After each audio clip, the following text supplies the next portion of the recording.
आदिशक्ती आदिमायेच्या चैतन्यमय जागराचा परमोच्च उत्सव म्हणजे शारदीय नवरात्रोत्सव। यंदाचा नवरात्रोत्सव भक्तांकडून मोठ्या उत्साहात साजरा केला जातो आहे।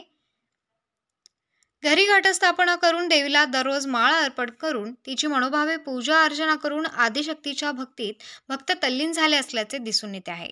विविध देवी मंदिरात सुद्धा विविध कार्यक्रमांचे आयोजन करण्यात येत असून महिलांचा त्यात मोठा सहभाग दिसतो आहे। नाशिक रोड परिसरातील जेल रोड येथील श्री दुर्गादेवी मंदिरात नवरात्रोत्सवाच्या पार्श्वभूमीवर भक्तांची गर्दी होत असल्याचे चित्र आहे।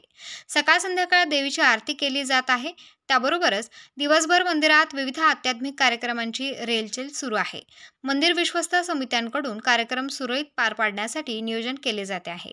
भाविक भक्तांकडून मोठ्या प्रमाणात मंदिरात नवरात्रोत्सवाच्या पार्श्वभूमीवर आयोजित कार्यक्रमात सहभाग घेतला जातो आहे।